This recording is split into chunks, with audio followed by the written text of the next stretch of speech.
पता नहीं भगवान आज धूप काहे ना करता ना। ए बुची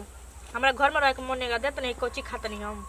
चलो कोची खाते डू कोची ई कहां से सीखल मेरे। अरे हमर नैयर के ये भाषा हो जी। कोची काहे भूत लेखा भइल बनी। बलवा सुखावत रहनी है मुंह पे कहत नहीं पूरा लाल लाल भइल बा। कहां लाल लाल कुछ लाग गइल होई। माई कहां गइली है मन करता जाके खेतवा में गइल बनी सुन तनी। हां हम मन करता चलो के साग बजे फुट के खा ले। चलेगे अपने खेतवा में अपन खेत में हम चली का चलो लेकिन घूंघट तोड़ के चलिए ठीक न देखिए आओ चबोना मन में देखे तो नहीं सन नजरिया दी हसन तो बुझ जे बुतू तो गौवा का जन घर के पीछे पीछे अपना बाटे रोडवा ना ऊ पहले के चलो अब केहू ना देखी। चलो चलो ठीक बात है के आओ तनी करी तन मेरी काटे लगा लिए करी खा आवा चली ए जब रोड पहुंचे तनी कितना बढ़िया लागत सगिया ये दादा कहिए ले घर से निकलल ता अकेले बानी काम दाना चलिया हो। अरे केना बाजी खेतवा अरे बुचिया हां माई मम्मी चाहिए बनी आई हो माई आ तू कया गुलू बच्ची अकरे माई हई सगिया इतना कम काहे फरल बारे अभी कितना बढ़ी नु रे साग भाजी। अच्छा आहुआ कोई देखी तो का कहे आ मम्मी जी जा दी देखी तो का करे कि मन नहीं खिलागत इने के लौकता जी केहू नहीं खलौकत त कनी ना होत इतना घोट ले तू जा घोट लो जा हम मम्मी जी हम खाली खाए तम सकी हम खोट के घरे न आ गुलू छाव देखा खेत में मार ढेला चला के बुझाइल तोर पापा के फोन आई रहे रे का कहत मम्मी जी कहत ला नु त बुचिया ठीक बिया न त हम कनी हां त कहां बात घड़ी बाबूजी किन तरह कहत न कहत नु जानत का कहतन अरे ओका के निमन ले ध्यान रखिया पढ़े लिखे कहिया सुन ले हम तो कह देनी तो बहेंगा नहीं घूमतिया। हां हां हम जानत रहनी है ते हमरे के देख के जरे हम जानते रहनी बिना शिकायत करे तोर पेट में के पानी पची हां ते लड़ेल बड़े तो चिल्लाएल बड़े तो खींचना पड़ी बे एक तो बाबू जतन दूर हमरा टेंशन में हेडक भी तड़े उनकरा के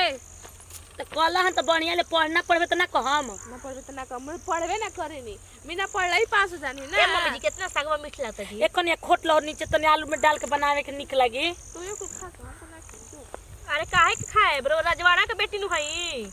हां अब तू का ओकर मुंह लागेलो हां ओकर मुंह का लागेलो तू हम नहीं खिलावत मम्मी जी तत्ते बनीवा कर रहनी के आई काहे ना मटिया बैठल रे तार माई ना रहली फोन ना कइले रहली अरे भाई माई जाई रो तो बौरइले बानी बोला का खिचड़ी में गंगा जी नहावा देल जे ना गंगा जी नहा भइल बिया जाके ओने ए कन्या बनारस गइरा होटल सगिया पकौड़ी बना देबो ए मम्मी जी रोवा हाथ के पकौड़ी निमन लागेला हम खुद लतन रोवा बना दे ए माई ते कहूं करा के उ कहत रे के ठीक नु बनावा से दोनों में आदमी ने हमरे पे थोप दिया जा ठीक काहे तू जवान बेर तो बनइबे ना ना बेटवा बन के घूमी हां जींस पैंट पहन के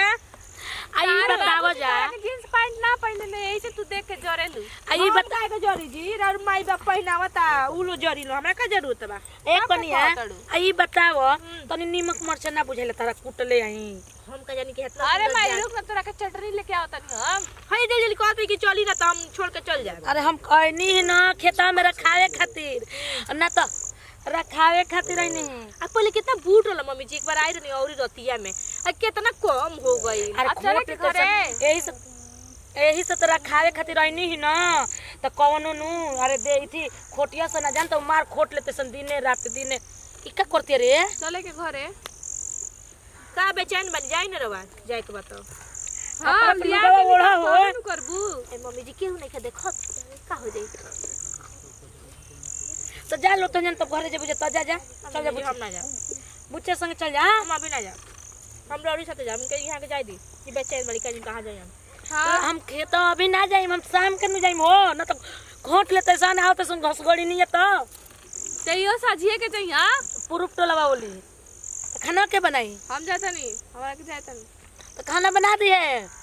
जातन त ढवा खेता में देख के आवत नहीं देखो तनी मुरैया होइल बा कि ना जो ए मम्मी जी के रोरिया ठीक नहीं गले केकरा से कोनो से मिले नहीं कि जात ओनिया बता अरे भातरा हमरे भातरा से मिलला हमने कहा नहीं भातरा इनकर भातरा तोर भाई नु लागी रे ना देखा के मुंह खोल कैसे कहतड़ी सुना तो का करी दम ओकर मुंह ही काहे लगावेलू उहो दम बहेंगवा ओकर जतिया तू ओकर संग लाग रहलू त नीमन लागला मम्मी जी ओकर उनका से जितना खरी ओतने छीड़े ली औरी अच्छा लागला हमरा नीमन न लागला तारा उहे त के मन बहटिया वाला घर में बानी बुझू सुना ना कनी ना भाई खा के सगिया तू घरे चल जियो हम तनी जात न पश्चिम भारत देखले आई, वो जे खेसारी रोपल बा चनावा के त कहता ओही में खूबी ना न इथी घोड़ा रोज चरता वस आ घसकरी नहीं वो खारत हुई सब। ओनिया जंगल नियन बा कुल झुट्टी और रे ओसे तनी जात घूम ले आई जाई ना मम्मी जी तो हम का करी जा चलो आ दोनों जने चल जइहन जा। ठीक है बा जाई। आ कोनी का हाल बता मौसी के हो? मौसी की तबीयत ठीक नहीं के ओकर बांह टूटल बाटे। आ उहे तो हम कहे वाला रहनी तो भैया भी ठीक ना भइल ओकर हर महीना बांह टूटेला। ठीक कहत हो मार मौसी कंसा के बोलेलू मौसी हमर बोले त न होबे उ कहले कबो कहले नु का रे तो हमका इतना पैसा देते का रे होत हमका पैसा खाती हम बानी खाली पैसा पड़ल बा त टूटे होइया रोज ओकर कोले लइका को बेचारी गरीब बारी से ना भेले बा हम नु से करत रे त अरे बुचियो गइली बुझाता। अरे ना खेतम बिया हां माई बोल आगुले घूम के हां घूम के काहे बहेंगा निहन कूदत रे खेतवा में कुल सराप हा हम कहां बुझाइल कूदत नहीं लिया के जा हो जा जनत कोनो देखिए सन चलबो कि ना भौजी ए जा हो कनिया जा लेट मम्मी जी देखिए कोई देखे मत मम्मी जी हाँ? का बनाई जाती खाना में आलू के चोखा में के रोटी हां आ चटनी आ मरीचा के हां आ लहसुन के कूट दिह ओइ में तनी तनी तेज मरचा कह दिए एकर मुंह भभा जाई है का रे जहर उगले नहीं जी मम्मी के देख